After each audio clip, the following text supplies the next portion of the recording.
Welcome back, ladies and gentlemen, to Unmasking McCamey, our live series, part 4, where we have been, to be honest, lucky and privileged enough to have Russ McCamey's daughter, Lindsay, who's going to come on and tell her story.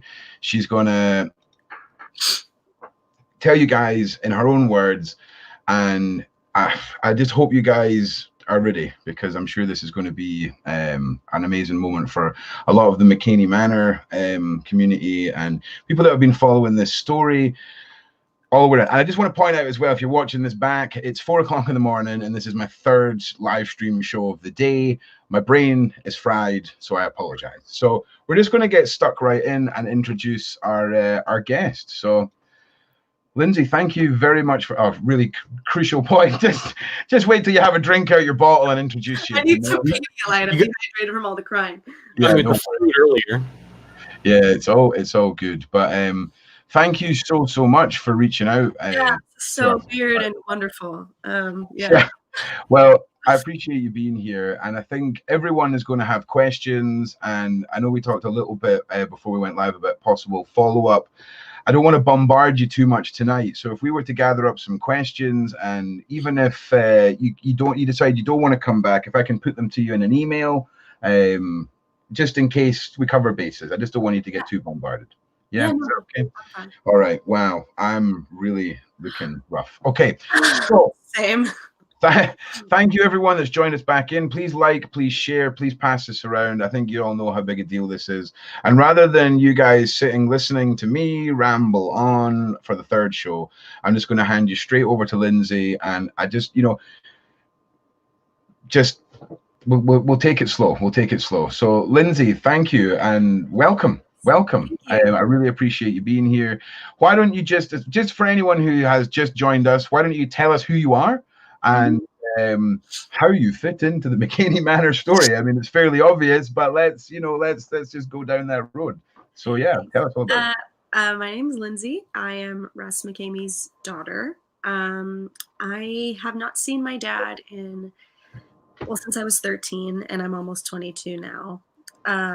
My brother and I had a pretty interesting childhood that still affects us to this day, and we've never really talked about it except with like people who we're really close with, because it's really hard to explain, as I'm sure you guys can understand. It's a very strange situation, but I mean, I don't want to say that I'm jumping on a bandwagon, because it sounds like there's negative meaning behind that, but I think now is the time. I think now is the time is what you're trying to say. I mean, I saw Carol make a video. Carol was my stepmom from the ages of 5 to 13, and she just brought back a lot of things that made me be like, oh my God, this was really crazy. And I feel like, I don't want to put my dad on blast here. I don't have a relationship with him, but I do want to say that I don't believe my dad. I don't believe my dad is a bad person. I think that he is sick, and I think that he had a traumatic childhood. Okay.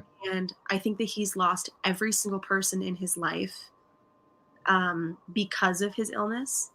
And he knows that he has it. He knows he's mentally ill. He's dealt with it his entire life. And I don't think that he's a bad guy. I think that he has issues. And that's what I want to say. I want to tell you guys, he's not a pedophile. He never touched my brother and I. In fact, he's quite the opposite of a pedophile. He is terrified of children because he has OCD, because of what happened to him when he was little, that has affected him his entire life, because he is paranoid that he might be a pedophile. But he is not a pedophile. Okay. In my opinion, in my mom's opinion. Do you think that there's any trace of predatory sort of behavior with him? Predator in a different way. He's predatory towards women, towards absolutely, people who he feels that he can control. I mean, he's a narcissist, and I wouldn't necessarily go as far to say he's a psychopath, because he does have very heavy emotion. He's an emotional person. He's sensitive. He wells up at commercials. He, when we were around, when we were kids, he loved us so much. But he just has these issues, and he did mentally and verbally and psychologically abuse us. But he didn't, I don't want to say he didn't mean to. It's just, it's a hard balance of trying to figure out where his head is at, because you can't understand someone who's ill like that unless you are Okay. also ill. But I don't think that he's predatory towards children personally. Um, when I was little, he wouldn't even go near me. He wouldn't hug me. He wouldn't touch me because he's paranoid and he has OCD and all these issues.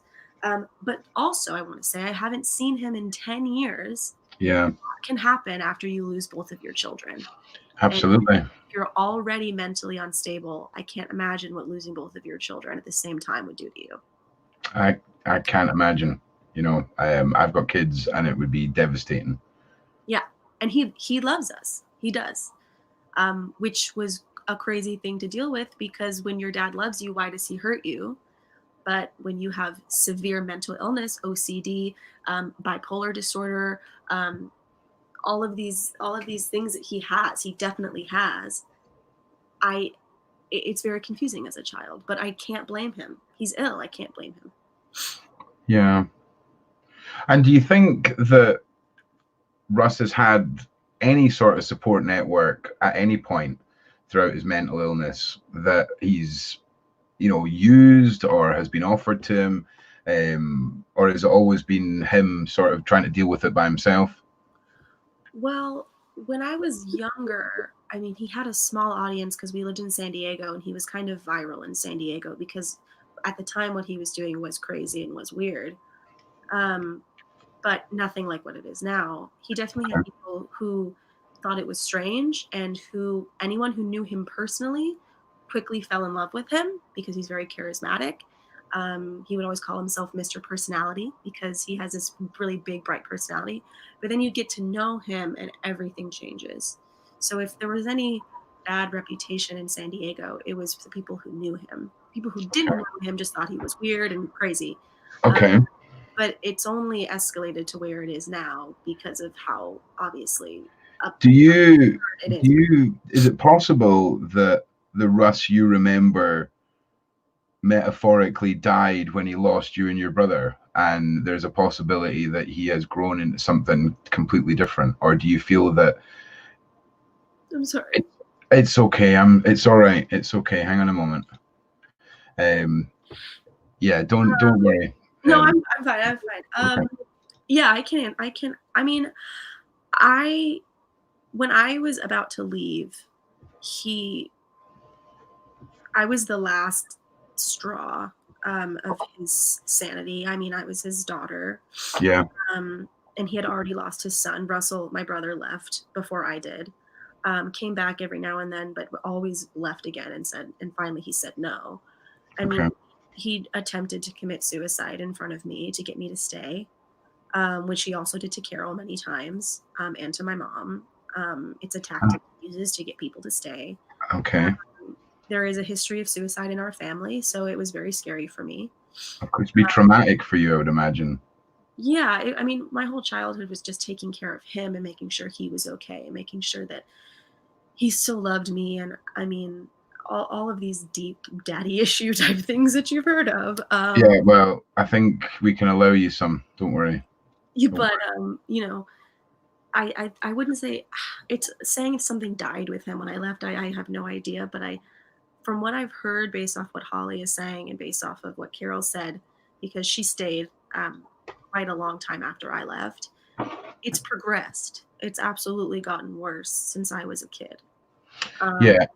Yeah, I think when we hear your words, I don't think anyone's spoken about your dad this week the way that you have and painted the picture that you. I mean, you're not denying the mental illness, you're not denying the physical or the mental abuse and the torment and things like that, but certainly it's a different take. And I think you're correct in saying things have maybe progressively got worse. And I know in my country, in the UK, mental health care is free. You don't have to pay for anything like that. And I know obviously with us being in the US, I don't really know how it all works. So I don't know what you would have access to. And Well, the hard thing is with dad is that he goes through back and forths of acknowledging his mental illness and being Okay. really afraid of it and completely denying it. So most of the time he'll be angry if you bring it up. He was diagnosed by a doctor with all of these things, multiple Okay. things, including OCD. Um, but he has a really hard time accepting it. Mental illness, like I said before, runs heavily in our family. His mom, Okay. my grandma, had OCD. His father committed suicide. It's very prevalent in our family. And, I just want to say the main reason that I'm coming on here is, like I said before, not to put my dad on blast. Obviously, I'm not the biggest fan of him. All of you guys are kind of, commenting like, what the fuck? Like, I wanted more like drama, which I'll get to. But Listen, I just want to make it clear to everybody, we're here to tell the truth. We're here to give everyone thing involved. is, I kind of want to make this more about a discussion about mental illness because it Yeah, hasn't been this entire time. Even, I mean, Holly absolutely. kind of delved into it, but Holly is just playing such a giant victim right now, which I understand she was in a bad relationship, but first of all, she wasn't in it for 3 years. She was in it for a fairly short amount of time in comparison to my brother, Carol, my mom, So I think she, I think we can all agree with that for sure. I think it's a completely different form of mental capture and things like that. And yeah, I think touching on the mental health side isn't something we've focused on. And just to let you know, this whole series, I mean, it's been an evolving thing. I've come in at this very late, and I'm learning the whole history behind it all. There's so many sections to your dad's story. There's you and your brother, there's Carol, there's Holly, there's the manor, there's the people he worked with, there's the people that went through it. It's a massive story. And I just want to let you touch on the points that you want to do and get your story across. I mean, when you guys left, was there any contact with your dad at all, or was it just once you guys were gone, it was you were gone basically? I blocked a lot of that time out. Sure. To a kind of a crazy extent that I didn't actually realize until I was listening to Carol's interview, and I was like, I don't remember this. But then talking to my mom, and she's like, that happened, and I'm like, holy shit! I don't remember a lot of random things because I blocked it out. So when I left, I think I came back. It was around Christmas time, and I think I came back for Christmas, and the Christmas was just awful. Holidays were always awful at our house because it always turned into something, and it was always about dad and his issues and us not doing enough for him and us ruining the holiday. Um, but it was hard. It was really hard, especially as a young woman. I mean, I was in the seventh grade. I was, 13 going on 14, and I had no idea how wonderful it was going to be that I was leaving, but I also was so petrified for like I would say 3 years that he was Yeah. gonna come after me, or I mean, I would be in school and I would have to tell all of my teachers, just, if you ever hear from this person and they say that they're picking me up and they say they're my dad, please call my mom. Like, it was just what my life was. Not to say that I think he would ever physically hurt me, but it's just kind of hard to express the fear of psychological and emotional trauma, because I feel like people only ever talk about physical trauma when it comes to abuse, but it's just as hard. Um, and you know, it was definitely weird, the situation of leaving. I can't speak for my brother. My brother was lucky enough to move to a completely different state with his Yeah. mom. We have two different moms, same. Okay. And so he was completely gone, and I was still in San Diego. I was still 10 minutes away driving from my dad at my mom's house. And what was it like when your brother left? I mean, obviously you guys sound super close now, like super duper duper close, and That is having devastating. different moms and being in different places. I mean, how did that affect you guys? I mean, that must have been like fairly traumatic in itself as well. Yeah, it, it was. We definitely weren't as close when we were younger because Okay. we got separated when he was 11 and I was, I don't even know how old, but he's 8 years older than me. So we Yeah. got separated very young, but he kept coming back every year or so, putting faith in dad and being like, maybe he's better now. I'll come visit San Diego, see my sister. Um, and that's how we got close, was by him coming back and making music together because he's a music producer. And really in That's my awesome. teens and through adulthood, we've gotten the most close because he left when I was little, which He absolutely should have. So. Okay. Well, I think there's been a few questions popping up in the side chat and things like that. So I know a lot of people are showing a lot of support about the mental illness side, and um, like I say, it's something that nobody I really feel has touched on, and it is, you know, there's clear signs of a lot of issues, for sure. But Cap, is there any questions that you've seen that have been coming up in the side chat? Sorry, again, it's for my brain is just liquefied. So if there's anybody on the Discord that wants to post any questions, stick them in the side chat for me. And if you guys want to ask any questions, get posting them, and we'll make sure that we get as many of them done as we can. Is there anything else you want to kind of touch on with us with regards to your story, Lindsay? Like, I really don't want you to feel like you're in a box here, and you have to sort of stick to something. I just want you to kind of speak freely, and if you're happy to do that, I'm one. You know, I'd like you to. Yeah, I mean, there are definitely a lot of things about the haunt that aren't true. Okay, well, enlighten us. Let's hear. Let's hear. A lot of it is a lot of it is like movie magic. A lot of it is not real. So a lot of people freak out because they see the needles and the pulling of the teeth and they see the blood. The needles are retractable. You're not being injected with anything. My dad is Okay. terrified of drugs. It's part of his OCD. Therefore, he would never drug someone. That's why he's so against all drugs and all drinking, is because he thinks he associates drinking and drugs with bad people, and so he's terrified of it. And that's why he Okay. does. That's why he does these drug tests, because he doesn't want anyone around the manor who does drugs, even like medical marijuana. He's not about it, so he doesn't drug you. It's all. This is how my dad kind of makes it. How he lives with himself with what he does is he really does think of it as a game, as a play. When I was little, he'd always tell me, it's just a play, it's just a show. I'm an entertainer. I'm here to entertain. That's what his thing is, you know? So when he does these crazy things, it really is, unfortunately, mind over matter.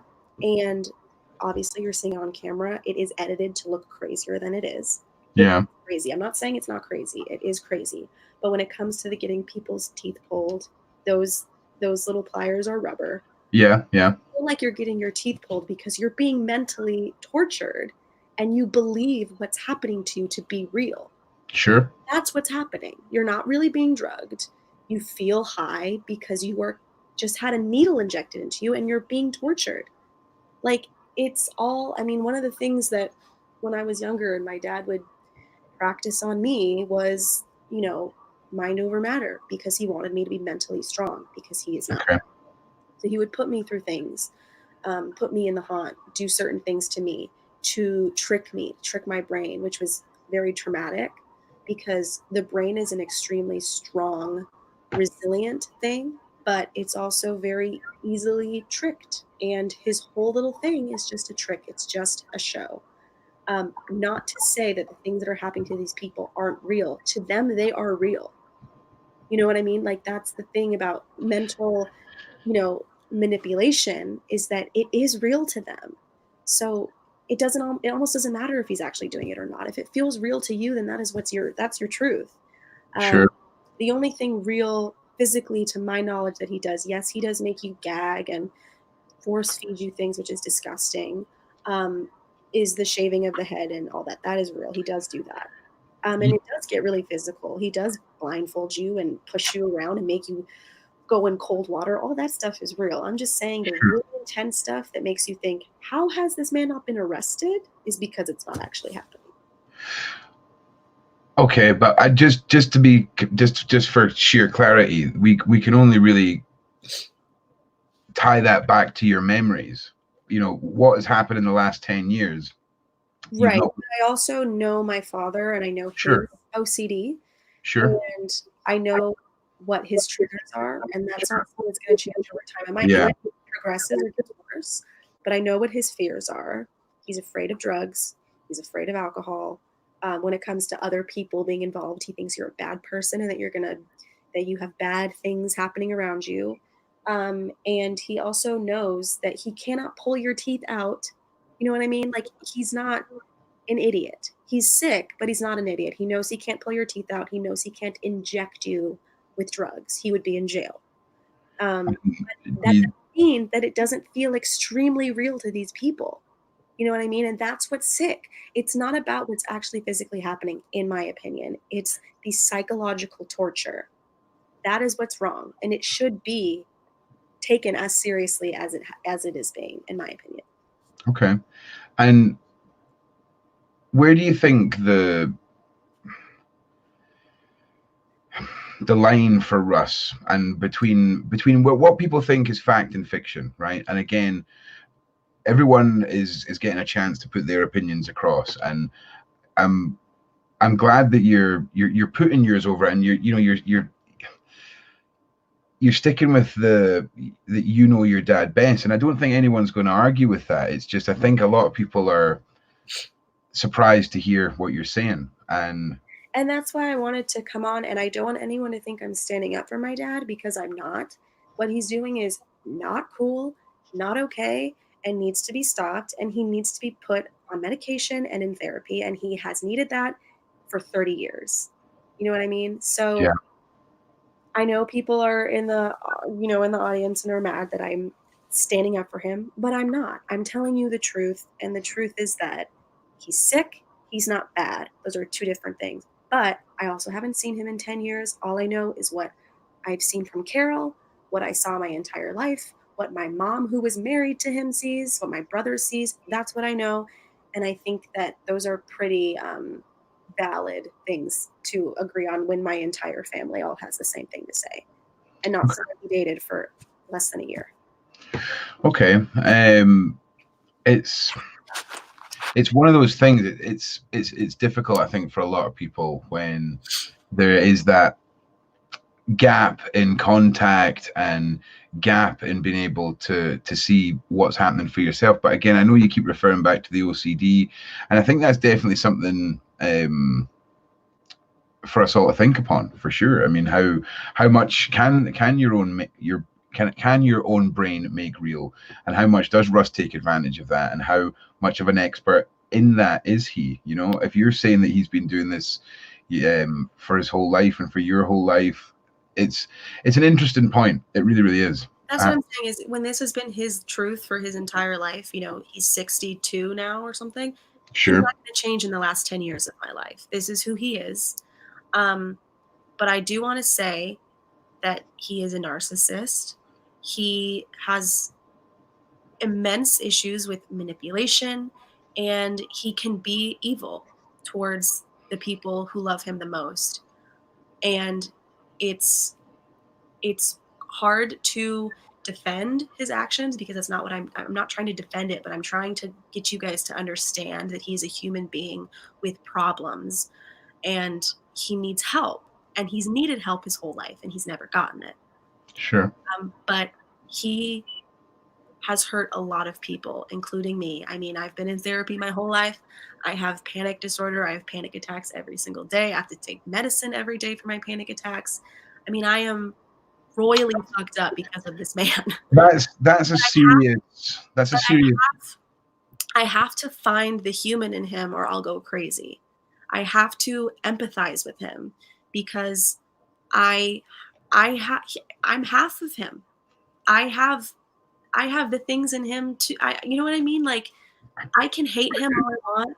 I can say he's a psychopath all I want, but the truth of the matter is he's ill, and a lot of the things people are saying are not true, but that doesn't mean that he hasn't hurt a lot of people, and that he should not be around women in an intimate way because he doesn't know how to treat women.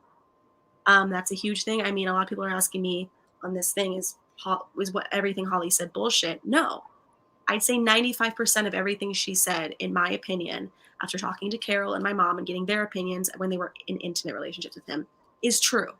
He is abusive. He is verbally, psychologically. He puts you in the ground and treats you less than dirt. That is true. And he did that to me when I was 6 years old until the day that I left. That is true. But the pedophile thing, I personally cannot stand behind. I never experienced it. My mom never experienced it. I think that he's sick, and that's that. So yeah. Well, I mean, thank you for putting all that forward. And again, I just want to apologize to everybody. My brain is losing it, so I do apologize if I'm not quite on the ball. Cap, have you got some questions gathered up from the side chat by any chance? I'm just grabbing actually a few of them. Just give me 1 second. Yeah, no problem. There's been supposedly Carol's in the chat and she wanted to have a word, but I'm still waiting on the email. All right, yeah, no problem. So what would if you've got sort of one thing that you could say is the biggest misconception in your opinion about your dad? Obviously the mental health thing has been the big underlying thing that nobody talks about. But do you think there's anything else that is a factor other than the mental health? I mean, is there a drive in your dad that do you think do you think there's something else driving him to the excessive levels that he goes to, or appears to go to, I should say, in your opinion? I love your frozen picture right now. Me? Does it look good? Yeah, no, yours is fine. Him. Okay, I was like, how do I look? Yeah, there you go. Now it's. I'm like, okay. Great. Sorry about that. Sorry. Oh man, you're like. I'm holding you just here. At the end of the day, what Dad wants is attention. And he has always loved Halloween. And he noticed when he did the haunt in San Diego, when it was very calm and mellow, and then he started building it up and up, and his mental health was also declining at the same time. Okay. He got attention from the public, and now it's booming more than ever, and he loves it. He really does. And he'll tell you this, he's a performer at heart. He's an entertainer. That's what he initially wanted to do with his life, not this. This came after years of trauma and finding a passion for Halloween because it made him feel good to scare people and all these things, but in a lighthearted way in the beginning. And as his mental health declined and his personal life fell apart, he doesn't have contact with anyone in his family, this became his world. Halloween and this haunt became his world. Making it bigger and better and crazier was all that mattered. So he likes this attention that we're all giving him right now. I don't think he likes the things that we're saying about him. I mean, whether or not they're true, which they are. Okay. I don't think he likes that, but he does like that he has all this huge platform. You know what I mean? Sure. And at the end of the day, he loves doing this. I can't tell you why. I can't give you any rational reason why he loves doing this to people. Sure. You froze just for a little bit there, Lindsay. We missed the last sort of half of your last sentence there. Sure. I was saying it went all the way through. Okay. Sorry, I beg your pardon. It's just terrible internet. I do apologize. I can't understand why he does what he does, and I think it's because of all the issues he has and this power complex. He likes being in control of people. He likes taking advantage of people, manipulating people. He likes that. These are all things he likes, and it all has to do with that narcissistic side of him that loves the attention and loves being in control. Here's a question from Stealth herself. Is staying away from your father helping your recovery? Yeah. Leaving when I was 13 was, I was suicidal. I felt like the loneliest person in the world because I was isolated from everybody and everything, just like same thing that happened to Carol and same thing that happened to Holly. Sure. And I was sick all the time. I was always vomiting because I was so stressed all the time. And that's something that an 11-year-old shouldn't be feeling 24 hours a day. Never knowing if Dad was in a good mood or in a bad mood. It was just exhausting, and I had to leave. And I don't think I would be here if I hadn't left when I did. And I wish I left sooner. Okay. Here's one from Shannon McNeil. Has your dad ever reached out to you or your brother over the years? And you don't have to answer that if that's too personal. I'm just throwing things up on the screen as I spot them. He's reached out to my brother. I think my brother leaving was a bigger blow than when I left because they had a different relationship. My dad was already very much so in his mental, low when I was born. And I was also a girl, which made him uncomfortable. And so he had a different bond with my brother than he had with me. So I do think over the years, well, I know he has tried to reach out to Russell, and Okay. up until I was 13 when I did leave. My brother was a teenager at the time, and he had visited my dad every so often, and never ends well. They always have this dramatic ending, and then maybe next year Russell tries again, and it was just this dramatic back and forth. So Yeah. they had a while of trying to figure this out, because Russell wanted to have a father and wanted to have a relationship with dad, but it just wasn't possible. For me, I said goodbye at 13, and I never heard from him again. Ron, a question that came up in the chat, and actually I'll mix it with another one. Do you feel that the less or the more your dad lost, that the experience he put the people through got more dangerous for the people? Because there is one question that keeps coming up: is was the waterboarding fake? What Collie experienced? Yeah. I don't know. I don't know how you I think waterboarding. I just want to point that out. Like, I don't know how you would do that. Like, would you? I don't know. He does get physical with people. I mean, Yeah. he doesn't put needles in them or rip their teeth out, but he does get physical Yeah. with people. The first part of that question interests me. Do you think there's a correlation between your father's descent into his mental illness and increase in his Violent behavior? There you go. Fuck now. Sorry. Yeah, and he also didn't have kids he had to worry about. I mean, not that he ever really. I mean, he loved us, but he didn't really worry about us. Whichever woman he was with took care of us. When I was little, Carol was when I was at my dad's house, was my sole provider. I mean, he didn't do anything for me except yell or do crazy things. And that's when we've talked. Like I say again, I know we're not comparing experiences here, and I'm not trying to upset anybody. But when it's the same with Carol, it was the same with Holly, it was the same with anyone in that inner circle. Not the friend zone, the inner family circle tells the same story. And he loves you, but he doesn't want to do anything for you, and that's like narcissism. Where do you think that stems from? Where is this self-isolation and wanting the people around him to be isolated? It just seems something from his childhood. Yeah. I mean, he had from what I've heard, is he had a really hard childhood. He also has an issue with lying. A lot of the things that he says, like the $20,000, that doesn't exist. Obviously, you guys already figured that out. Or the fact that he's spent $1 million and so dollars on the haunt. That's not true. He kind of just makes things up out of nowhere. Same with when he says, the needles are real, I'm actually drugging you. People always say, like, he admitted it, though. You cannot believe that. I mean, he just says things to stir things up. Really, that's what it is. And I think a lot of the things, too, he has grown to believe over time because he's said it so many times. But a lot of things he says you can't even trust as being correct because he just says things. What was the question? Oh, listen, I'm just holding it together. I wish I could remember. I forgot what the question was. Like I'm trying my best here. And again, no, that's fine. I genuinely. When everyone's watching this back tomorrow and wondering why the host of this is doing such a bad job, third show of the day. Okay, we're running on fumes here.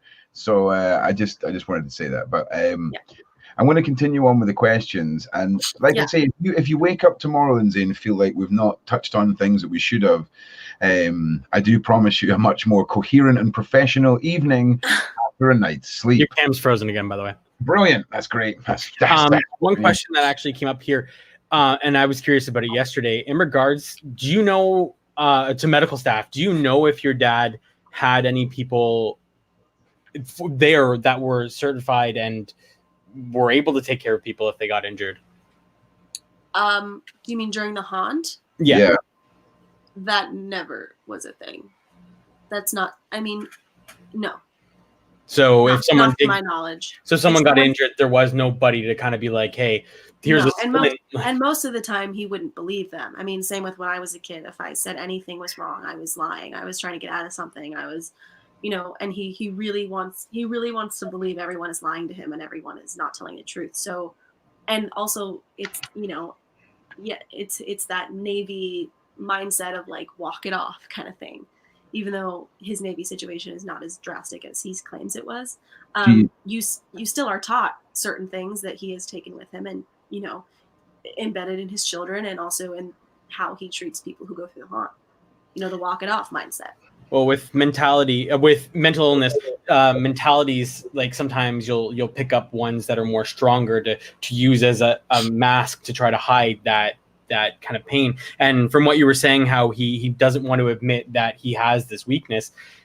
I think that's what he's done, is he's put himself behind this, and he's pushing it so far enough that he's hurting people. Yeah. Do you think there's any possibility, and again, this is just my running on fumes brain, do you think with the way that he was with you and your family growing up, do you think the intensity that he's at now, do you think there's any part of that that is his connection to his time with you guys and this mindset that he's in and this extreme behavior has any sort of connection for him to, open inverted commas, a happier time, so to say, when he had his children? Do you think there's anything? I don't think so. I think it's been 10 years now. Yeah. But I think you really, with Dad, you really are towing the line of like, he loves you, but he doesn't respect you. And he loves you, but he can't do anything for you because he has his own problems he has to deal with. And he loves you, but once you're kind of gone, you're gone, and it's back to his problems. So that's kind of what our life was like. It wasn't ever really about us, which is hard to explain to people when you say he loved you, but he did all these horrible things. And, even now as you're adult, I mean, how can you go your whole life or your children's lives not reaching out, not wanting to fix things, not apologizing, not trying to make yourself better? I mean, we're his only family. No one else talks to him. We're his children, we're his flesh and blood, and he has no interest in fixing anything. And I think the haunt is purely for narcissistic reasons. I don't think it has anything to do with us. And I think that's just what happens when you are a narcissist. You can still love people, but it's not about them ever. It's about you and what you're going through and your issues. Shannon McNeil's asking, did you ever help your dad with the haunt? Yeah, I was forced to. I hated it. I was terrified of it. It gave me panic attacks. I couldn't sleep. I didn't sleep. I threw up nonstop. Couldn't keep food down because I was so terrified of it. I mean, I'm a kid and I'm seeing these gruesome, bloody things and being trapped in a meat locker to teach me a lesson, or, being scared shitless to, either teach me a lesson or make me learn something or make me stronger or braver. And a lot of being locked in a meat locker, Lindsay, that's pretty extreme. Like, I mean, was that a punishment, or was that just part of the haunt for you? It was part of making me not afraid of the haunt. His whole thing was he wanted me to stop being scared of the haunt. Desensitization, extreme. Yeah, and so he would make me walk through it by myself. And this haunt, I mean, even at its weakest, even at its infancy, shall we say, it was still intense for a child to walk through. It was still bloody, and it was still violent, and it was still terrifying. Yeah. And I would say the haunt is one of the main sources of my extreme panic disorder that I have now. That's sorry. It was just very triggering. Yeah, the haunt. There's a lot of things that happened that I can't talk about without having a breakdown, but a lot of things that he did and things that, again, it's so crazy because to him, he doesn't think what he's doing is wrong. He thinks he's helping me. He thinks he's making me stronger. He thinks he's making me not so weak. He always hated how weak I was and how afraid I was of things. But I was afraid of things because of what he was forcing me to do. Yeah. Did he feel like it was a gift that he was just sort of bestowing on his children, this mental mindset that he believed he was creating, but in actual fact, it was destroying you? Yeah, I mean, a gift is kind of a strange term. I wouldn't say a gift, but I would say that he definitely never thought he was doing anything wrong. Well, I mean, in his mindset, it must have seemed like that. It must have seemed like he was bestowing his abilities upon his children to. Sure. Yeah. I mean, he never thought any of the things. And I would go to my friends and I would talk about things that have happened, and they were like, "What the fuck?" Like, it was never like, "This is normal." And I always knew it wasn't normal, but when you're a kid and you're being mentally abused and tricked and guilt, all this guilt about, making sure everything's perfect for dad and being a perfect person and perfect girl for dad, it was really hard. What was it like when you were growing up for having your own friends and having normal? I couldn't. Isolation again, back to the isolation factor, I would assume. Yeah, it was weird. I didn't actually think about it until I got older about how weird it was, but friends never came. I didn't have my first sleepover at my dad's house until I was in the 7th grade, right before I left, because I had a really close friend who was really interested in the haunt and wanted to work in the haunt. That was the only reason he let her come over. Okay. But other than that, friends were not allowed over. I was not allowed over at friends. If my phone was completely, he would take phones off of, back when you had landlines, so that I couldn't call my mom when I was scared. I couldn't call 911 if I needed to. When I did get a phone, it was taken away from me every night because he knew I would text my mom, crying and sobbing, and just real isolation, especially from my mom, who was the person who I needed the most through all of this. And that's, I think, was the most messed up thing, was that the things that I needed I couldn't get because he wanted to keep me isolated. And one more question from Sherry on the side here. Do you think if your dad was to get help, you would have contact with him, or would you try and no? No. Okay. Because yes, he'll never get help. That's the problem. If he was going to get help, he would have done it by now. After you lose both of your children and both of your marriages fail and you've abused every woman you've ever been with, maybe you start to think there's something wrong with you, but that's just not how he thinks. It's always everyone else's fault. Yeah. And therefore he'll never get help. And if he did ever get help, I still have no interest in being involved. And just a question I was seeing up the side there. What is your personal opinion on the manor? And another one that's coming up is do you believe that it should just come to a close, that your dad should not try to pursue this again? I don't know what would happen to him if the haunt went away. Honestly, it's all that he has. But frankly, that's none of our problems because he's causing so much harm, psychologically and physically to people. Yeah.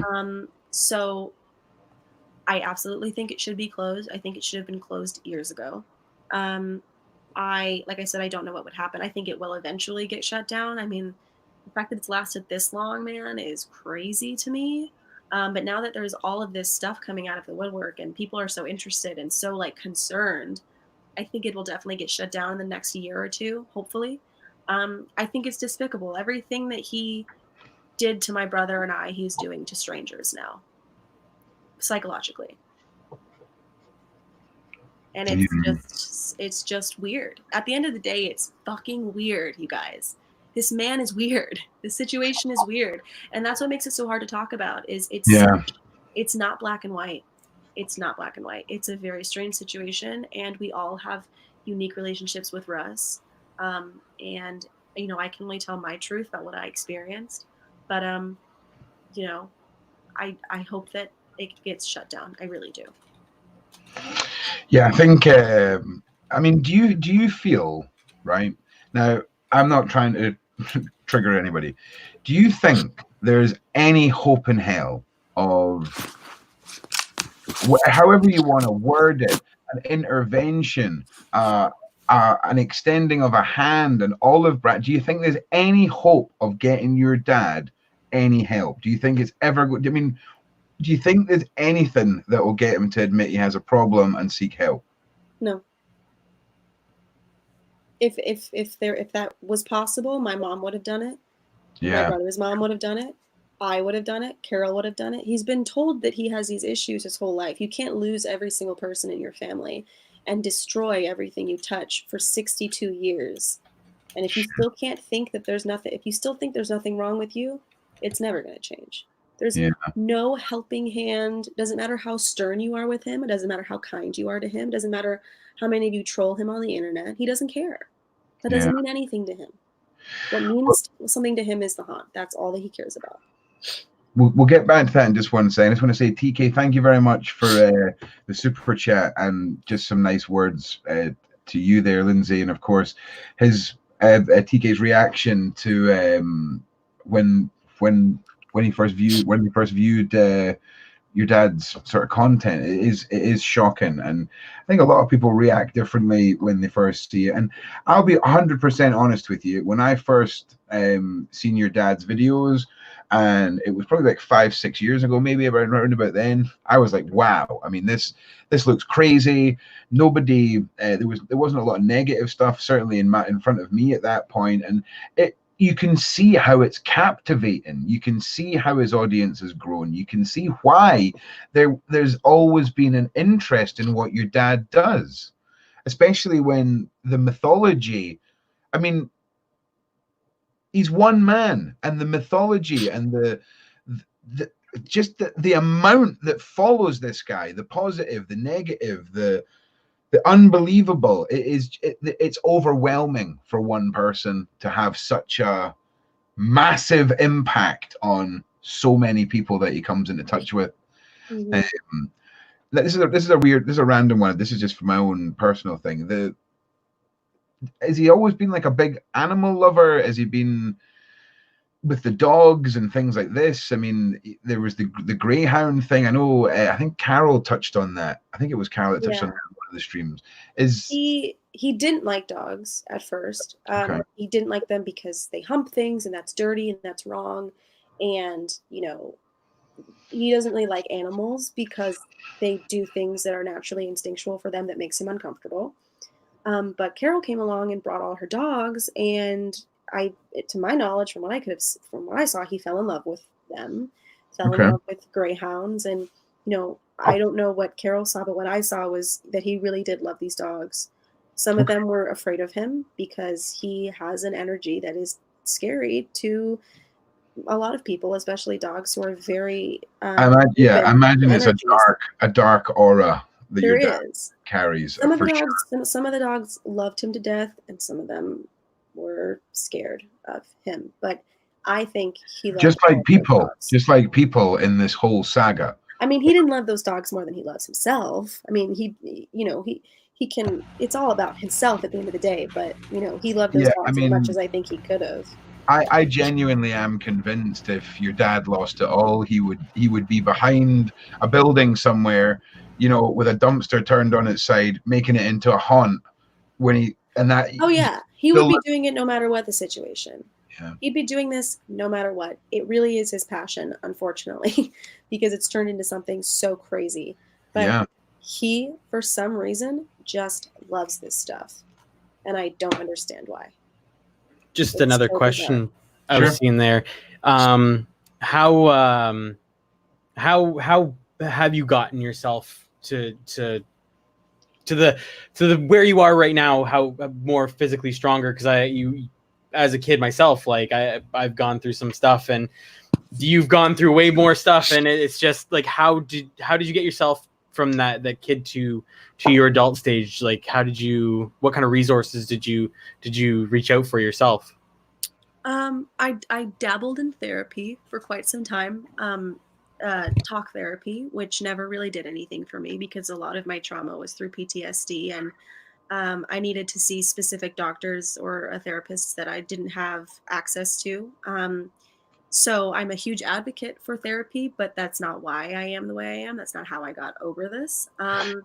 Is there any online, just if you're just for where you're mentioning advocate there, if there's any online websites or any place that you would recommend for people if they were going through this, that they could get help on the internet? If there was anything like that, feel free to sort of open some tabs and get some URLs and just be posting them. And anything that you do post, if you can save it so that we can repost it after this stream's done, basically.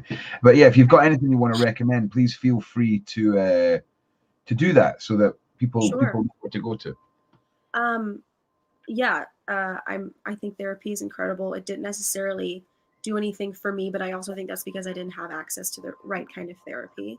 When you're dealing with PTSD or abuse or trauma or any kind of mental disorders, cognitive behavioral therapy is always the best way to go.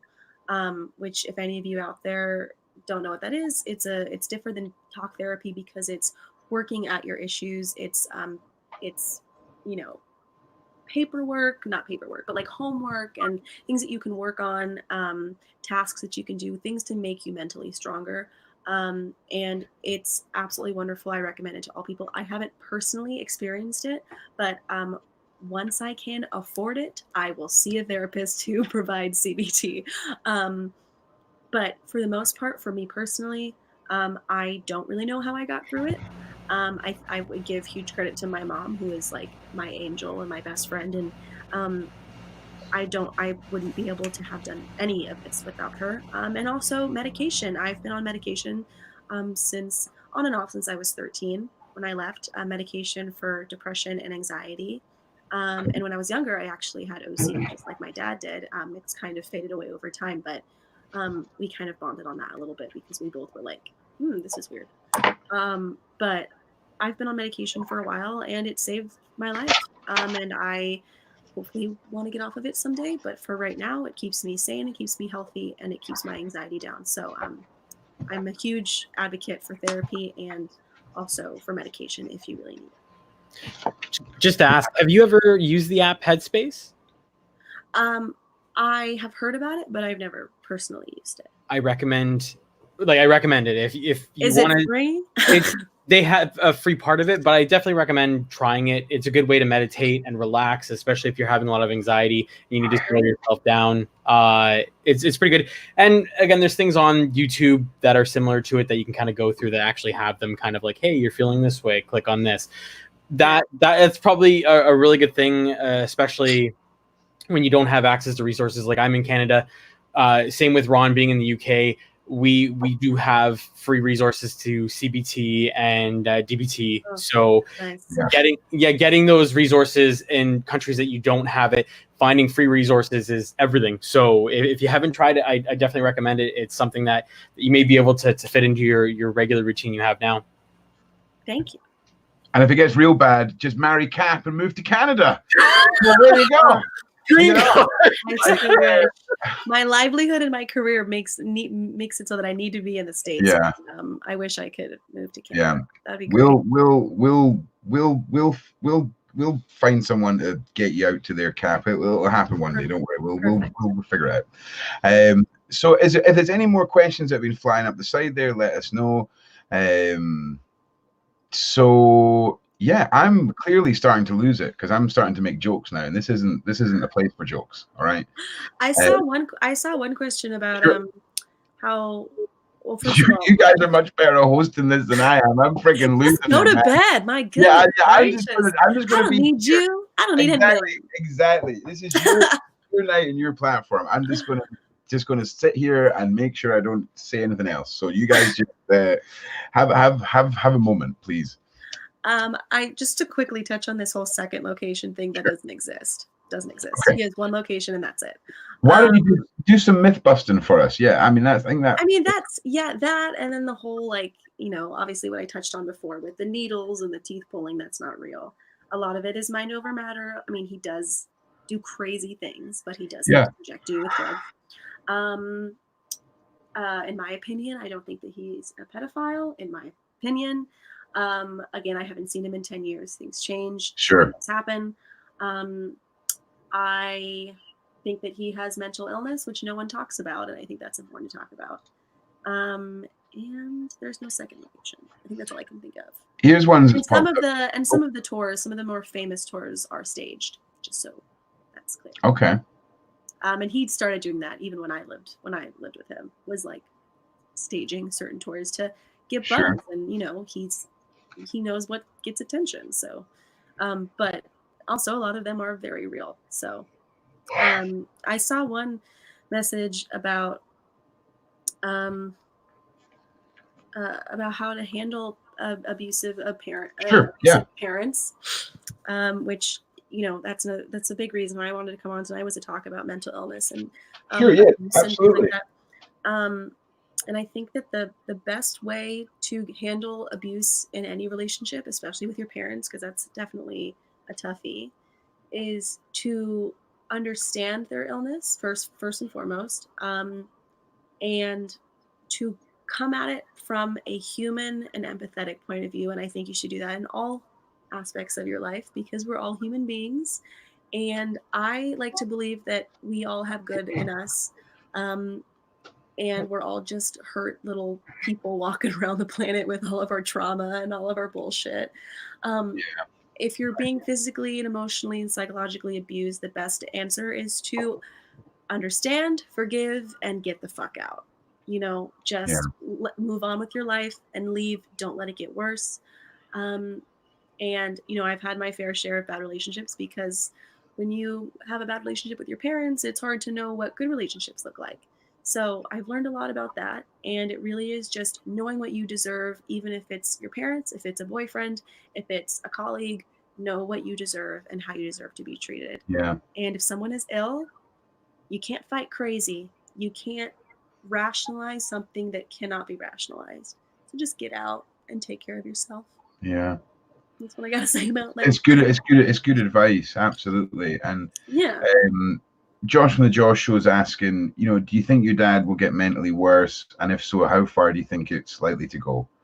I don't know how much worse it can get, you guys. I mean, yeah, yeah. I mean, absolutely. It's. I mean, I don't think he'll ever kill anybody. I mean, I don't know. I mean, I don't know. But this haunt thing just needs to be taken away, and he needs to find another outlet. Whether that's therapy, and I know he's been to therapy. I mean, he's tried his whole life to try and figure out what is wrong with him, and he just doesn't like to listen to people. It's like 1 second he's like, yes, you're right, I'm going to change, and the next second it's all back to normal. Do you think any of Russ's fear of never having the haunt is a fear of losing a possible venting outlet for this extreme behavior that he's always possessed? Do you think if he lost the haunt, he would become... Oh, and now listen, I'm not meaning this to sound like a buzz phrase, but do you think he would become dangerous to himself or other people in a serious way if he lost that final thread and lost the haunt completely? That's definitely possible. I mean, he's already, in my opinion, a danger to himself and others. Yeah. Especially those who are close to him. Very dangerous. So I don't know. There's really no way to know with this kind of thing. Yeah. It's like the news today in regards to the manor. No, well, it's gone. Like I mean, he says that he says that. I mean, you think he's the master of balancing the positive PR, the negative PR, and just working the whole internet system with regards to what's going to spread his name and get things noticed again. Yeah, I mean, I think he does that accidentally. I don't think he's bright enough about the internet to really know. You think he does it accidentally? Love that. I don't think he knows really what he's doing. Love that. But you know, just so everyone knows what we're talking about. Over, but I don't believe it. Yeah. Just so everyone knows what we're talking about. I'm just referring to this post and a live stream. This was a post made subsequently after rejects. Yikes! That's my life. Yeah. Yeah. I am a Bikini Man reject. Like, it's yeah, I mean, like I say, it was people were excited about it and all the rest, but to be honest, it sounds like Russ without the manor is more dangerous than Russ with the manor, metaphorically speaking. So I mean, it's less dangerous to the public. It's more dangerous to himself and the people who are around him in close ways. Yeah. You know, whoever this new girl that he's with, which by the way I think is so weird, him and all his young girlfriends. I'm like, dude, you are an old man. What is going on? Haley, I think her name is. Yeah, Haley. Yeah. I don't know. If you watch the live streams with them, it's just weird. His attitude with her is just creepy and weird, and you can tell she's uncomfortable and you can tell she's anxious. And I feel bad for her, but you know. And is that again? I mean, is that? Do you think we're just witnessing repetition once again? It doesn't matter who it is. If it's his daughter or if it's his partner, he will take advantage of, especially people who are weak-minded or people who have any sort of self-esteem issues. Oh God! And do you think he's got a heightened acute sense for picking out the vulnerable? Yeah, I'm sure. Yeah. You know, it only makes sense if you look at all the women he's dated. More support there coming from Kat. just so you know, just coming up on the screen there, for being brave. And you know, I appreciate your thanks for the channel as well. Like I say, all these, this is what feeds my kids, so I appreciate it. I really do. Now just give me a second. Cap, you got any more questions while I try and find this thing? So thanks very much, Kat. I really appreciate that. I really do. Actually, I just have one here. Have you actually, no, because you haven't tried to reach out to your dad at all, have you? Mm-mm. Have you tried to reach out to anybody who's in contact with him since? No? I've got one for you. How are you? I mean, you don't have to answer this if you don't want to. How's your mum's recovery been? Like, how's that? She's a godsend. I mean, how's that? I mean, I don't even know how to phrase this. How's your mum? How was your mum throughout it all? Hang on, I don't know where that beeping's coming from. There's a beeping coming from somewhere. We just have to write it out, guys. There's a beeping. It's in my room. It's a watch. It's gone. It's fine. Sorry, my 3-year-old daughter likes to hide this digital watch around my room. You have a 3-year-old baby? Oh my goodness. Oh, I've got a 10-week-old baby. Go to bed. I've got a 10-week-old baby, a 5-year-old son, a 3-year-old daughter, and a 18-year-old. So it's a mixed bunch. Good for you. Yeah. God Thank you. Bless your wife. Absolutely. She's an amazing woman, and she really does do a lot to make sure that this platform can exist. To be perfectly honest, That's good. Big shout out to Mrs. Swanson there for keeping the minions at bay. Well, hey, Miss Swanson, you're the bomb. Love you, girl. Yeah. So, yeah, your mom's recovery must have been equally as hard. I mean, I imagine. I would say even. I mean, I don't want to make anyone's situation worse, or we all have our own experiences, but to get out of an abusive relationship with a man like my dad, and to also have children with him. That is mindfuckery that I can't even explain, and my mom is the strongest woman in the entire world.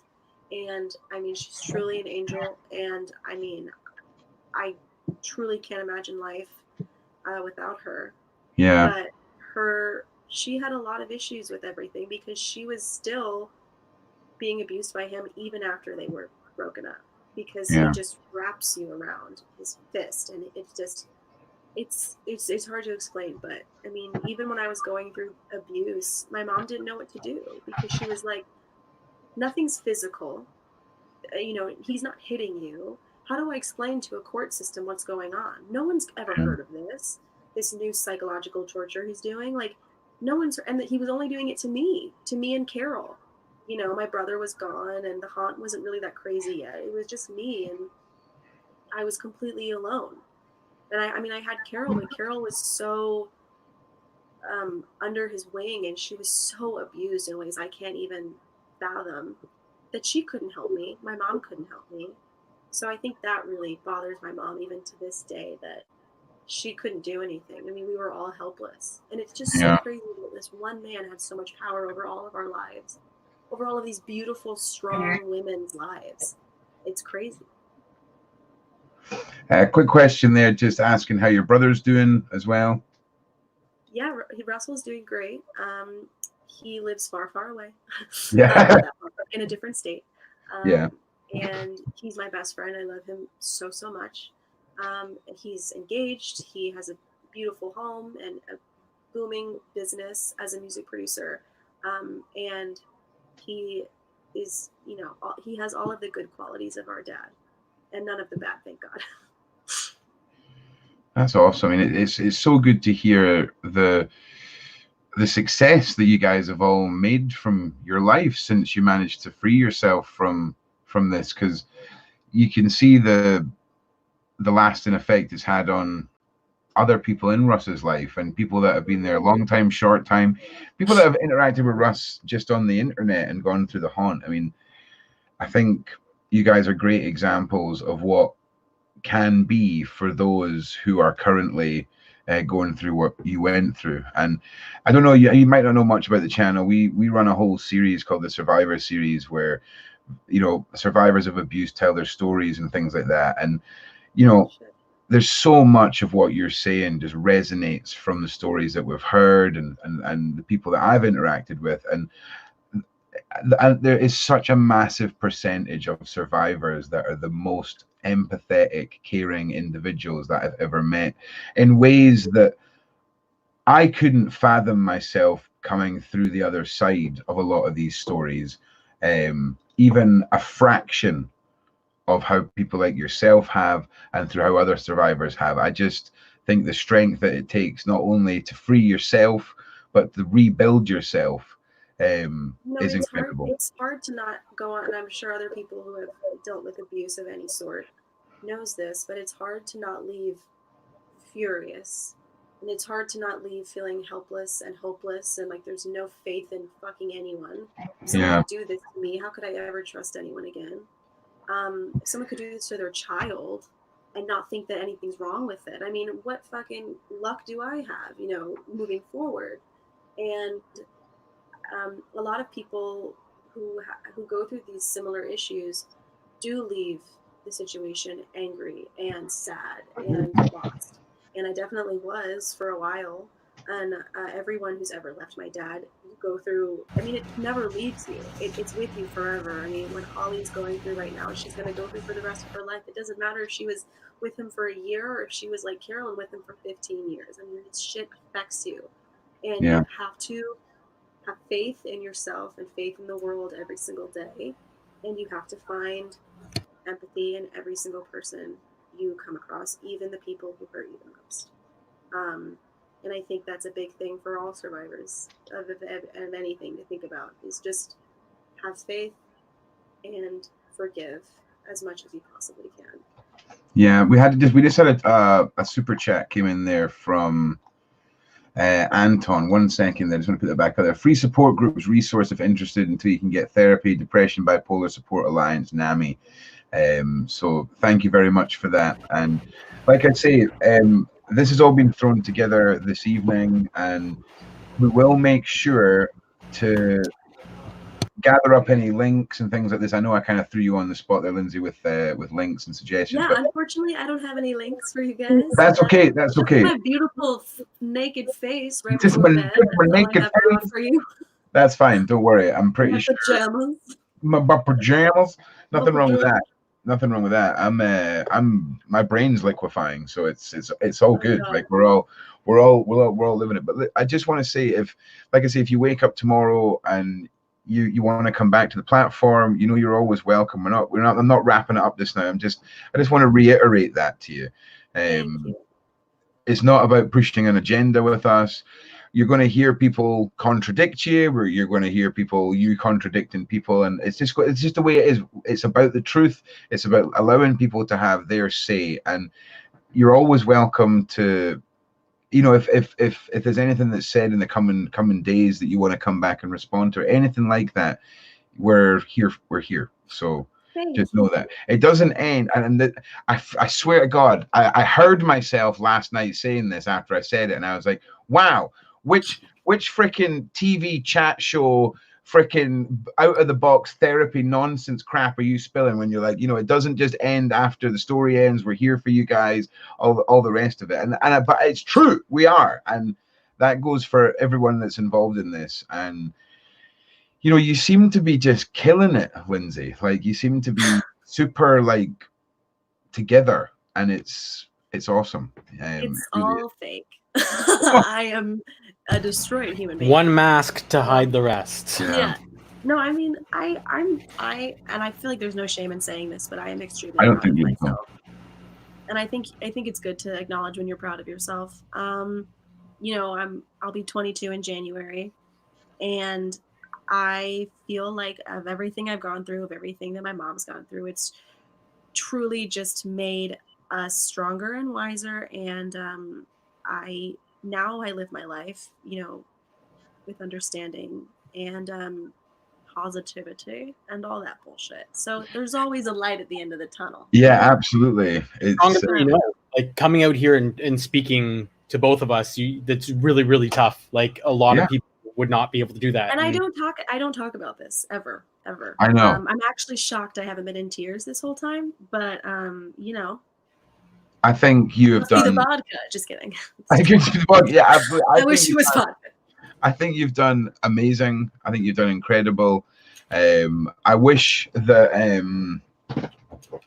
I had perhaps not been as tired as I am, and I just want to say, you know, I'm quite happy for people to share all these videos around and use them in their own videos and things like that. Just let people know where you got them from, and just show people like Lindsay and everyone that's been on here that has suffered at the hand of Russ, whether people's perceptions of things are different, whether it's your perception, Lindsay, or whether it's anybody else's.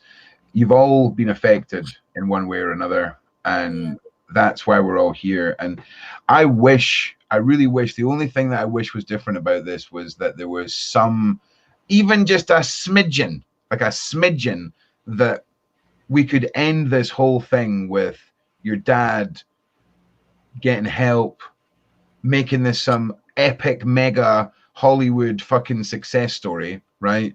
And him walking out and realizing everything, it actually suddenly going ping. I mean, God, that would be so ideal, wouldn't it? But unfortunately, I don't see that as being possible. And that's okay, as long as he stops hurting people and can hopefully move on with his life in some way. I have to move forward with mine, and I wanted to share, little snippets of what I've been through and set some things straight.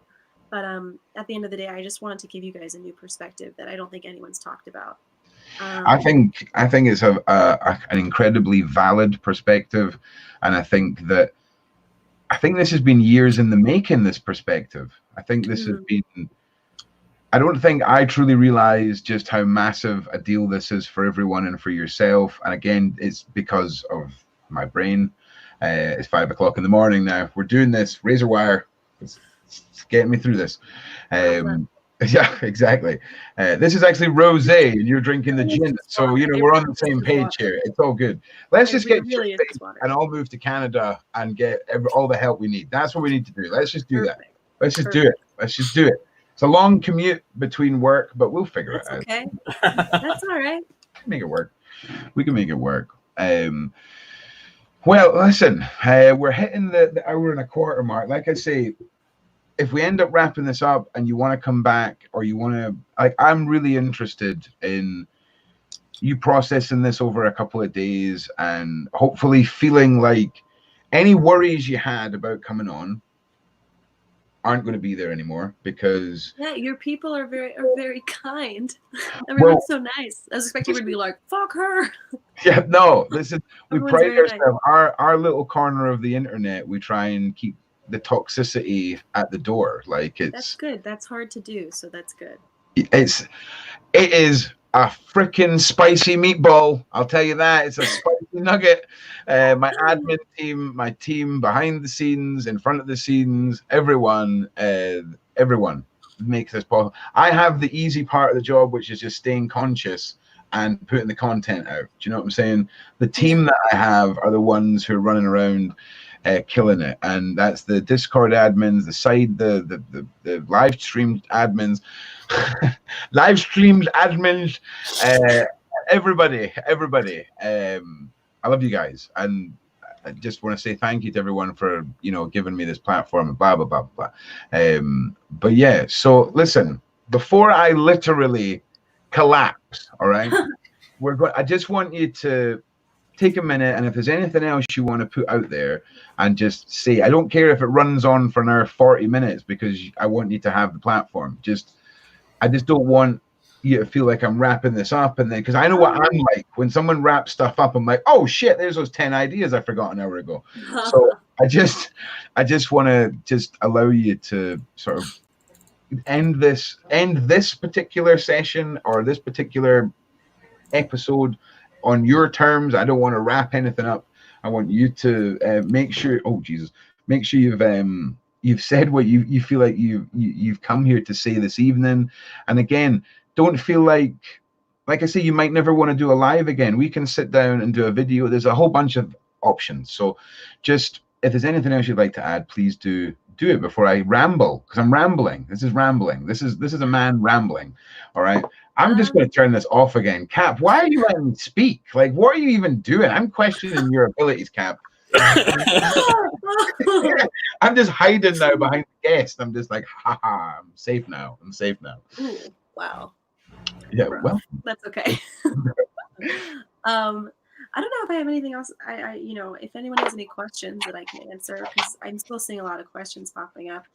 I don't want to assume that you guys want to know certain things and then go rambling about something you guys don't care about. So while I'm here, my mom said something. Oh, she said, "I'm proud of you." Fuck. Love you, Linda. Love you, girl. Best mom ever. Oh, that's awesome. I'm just trying to. I don't know. Yeah, if I don't, should I look at questions, or do you want to pick? Yeah, of course. Listen, I'm being called it's probably better that you steer the ship than the wreck of the pilot that's doing it right now. So you just dive in. You just dive okay. in. Yeah. Did you have any? I was gonna say, actually, there's a bunch of questions in the Discord. Shit. From yeah, that's great. So do a lightning round. Yeah. Lightning round. Yeah. Bonus round. I already know the answer to this, and I think you already said it during the start of the stream. Jess asked, have you and Carol spoken since all this has come to light? You were saying earlier that you literally just spoke with her. Yeah. Carol and I didn't talk for like 8 years, and then I randomly messaged or friended her on Facebook after I found out that she had left. The only reason I didn't keep communication with her was because she still was with my dad. And then I, found out she left and immediately messaged her. I told her I was happy for her, and we talked and caught up with each other for a little bit. We haven't spoken in a couple years, and then today I was watching her video of an interview she did, and I messaged her and I was like, I just need to talk to someone about this. I'm confused, I'm upset, I'm mad all over again. And we just got off the phone, and we just had a short little 20-minute phone call, just like spewing out our issues for 20 minutes, but it was good. Carol and I have a really interesting relationship because she was there through all of that, and she's known me. I mean, obviously she only knew me from 5 to 13, but she was a mother figure for me. And was the only person taking care of me when I was at my dad's house. So, we had our issues because she was under the wrath of my father, but she was a really good thing. It was really good that she was there. So actually, this is a question I just thought about. The term that a lot of people give your dad's actors he has there are the Kool-Aid drinkers. Was that a thing that was spoken when you were little, that when you were helping along? I've literally never heard of that phrase in my life. The Kool-Aid drinkers? What does that even mean? It's a terminology that refers back to a cultist-like following. There was a cult leader who had hundreds of followers and murdered them all, or got them all to commit suicide by drinking poison Kool-Aid. Babies. I've heard of that. Yeah. Wow, that's so funny. I don't know how to respond to that. That's yeah. Well, I have not heard of that, but no, that answers it. That literally answers it, because it's something that's more. I'm assuming with as we all know, with untreated mental illness, things do decline. It probably is something that became more of a common thing, or a common act during more recent times. It's also so funny. I keep seeing videos of like random little kids that say that they're my dad's kids, and I just want to say the only children my dad have are me and my brother, and we're both grown. So if people are always worried, they're like, "Who are these little kids?" And it's like, it's fake. Those aren't his kids. So if anyone's worried that he's around kids, he's not. We are both grown. So just put it out there. One question here too is. I don't even know this. I don't know if you know it, Ron. Do you know how old his new girlfriend is? I have no idea. She looks fucking 18 years old, though. And pray she's 18. I don't know. I also don't know if she's his girlfriend. I mean, when you watch, like I said, when you watch these live feeds of them, she looks really uncomfortable. I was past her Facebook last night through a message, and her display picture was him and her. Thanks. Yeah, I have no idea. So I think it's just odd. Hopefully She's around, yeah, around 24, 25. They're saying out there. Oh, I mean, that's not that bad. She looks very young, but I don't know how old she is. Okay. Anything else? Someone asking about if you watched the Netflix show that your dad was. I did, actually. I watched it with my brother. I visited him in where he lives about a year ago when it came out, and we both, were drinking and eating, and we were like, let's watch this while we have dinner. And it was supposed to be like a funny thing where we were like, look at how crazy Dad is, but it became very emotional and like brought back a lot of things, and my brother and I were like sobbing. It was yes, we did watch it. It was traumatic. And just very strange to see that he was getting that publicity, and we were just kind of like, really? Okay. Yeah. Another question here is, does he actually keep all the onesies that everyone has to wear? I have no idea. I don't know. I don't know. I don't think that someone found it as a trophy thing. We're choosing questions perhaps out of the realm of knowledge. Yeah. Yeah, sure. I mean, sure. We're getting more into like the fan based questions of Russ here, and I don't really want to put Lindsay in a position where we're feeding her questions like that. So, I mean, I have some answers to things like certain things that are fake or certain things that are. Well, one thing that came up that I think I'm interested in is, do you know about anything that went on with this van? Like, people keep talking about, I don't know what happened in the van. I was taken in a van.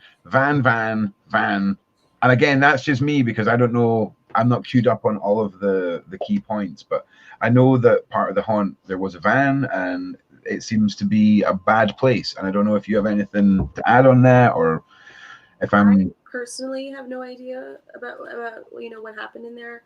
Based off of my knowledge of my dad, it was probably more smoke and mirrors than anything else. Which, like I said before, does not make it any less real for the victims. But he is a master of psychological manipulation, a master. I mean, seriously, you can be the mentally the strongest person in the world, and that man will wear you down. So if he tells you, I'm poisoning you, I'm putting a needle in you, I'm taking out your teeth, in that moment, you're going to believe him. It's terrifying. Yeah. I don't know. I mean, I know there's a lot of sexual abuse allegations with him. I personally don't agree with them because he has a lot of issues towards due to his sexual trauma, and I just don't think he would physically be able to do that to another person. Sure. So don't know for sure. I haven't seen him in a while. Well, listen, I don't want to let anybody down, but literally my children will be awake in an hour for school.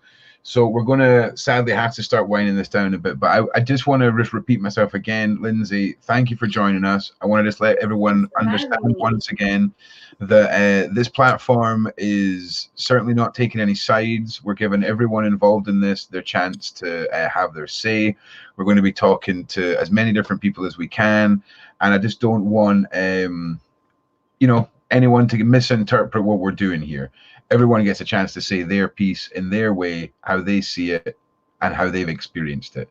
And Lindsay, I think there's no better person to sort of tap into the earlier years of your dad than you. And I think your whole experience and your points towards the mental health are totally 100% valid. And I think you're incredibly brave for being here, and I really just want to thank you for reaching out and for doing that, because I know a lot of people have been really interested in what you have to say. I think we're talking to Carol tomorrow night, which should be quite exciting. So never thought our life would end up like this. Yeah, it's just crazy. I never thought this is where it would end up, but I think it's important. Yeah, I often think that same sentence, but for totally different reasons. Like it's just sure this has been a crazy day. But please know, once we get off this, the app that we sent you to where our community is, I'll just give you a message on there, just so if you can respond to me on it, just so I know how you know how everybody use it, and I'll basically put some of the community around you so that you know you've got points of contact. No one's going to harass you, and we'll make sure that you're safe. And there's a couple of community members that I really would like you to talk to specifically. Yeah. And they may be able to offer you some good advice. And that would be great. Wicked. Well, listen, again, when you wake up and you wonder what the hell you did last night, we're here for you. I'm really not drunk. It's really water. It's fine. Yeah, no, it's absolutely fine. I wish it was alcohol. It's just, you know, this has obviously been something you could have talked about for years, and you've chose to do it tonight. And, you know, I just want you to know we're here for you for as long as you need, and we're here for you to present anytime you want. Okay. So that means a lot. Everybody that's been in the side chat this evening, thank you for joining us. Matt, thank you very much for being awesome. The admin teams, I'm sure, have got sore click fingers this evening. I'm sure they've been clicking away and doing their job amazingly. The new admins that have just joined recently in the side chat, you're all doing a great job. And yeah, thank you so much. And I really hope that this isn't the last of our conversations on the channel. I really hope that if people do have questions and things like this, we can retouch this. And I look forward to just touching base with you after this live. So thank you once again, Lindsay, for coming and doing this. Thank you. I think we can all appreciate that. So literally before how many times have I said literally as well? Like, it's one of those. No, you're really off your rockers right now. I am. I literally just started. I'm just teasing. I just started eating the razor wire powder out the tub. I mean, at one point, 5 o'clock in the morning. Handfuls of it. Just yeah. Oh man, let's just end this. All right, boys, we'll go get some sleep. Yeah, exactly. And once again, thank you everyone. Thank you everyone that's donated. Thank you to everyone that supported. Razor wire links are below. Emails below. Come and see us on Discord. Come and sign up to the Patreon. And yeah, once again, I love you all. And from me, Ron Swanson, as always, guys and girls, be safe out there. Thank you very much.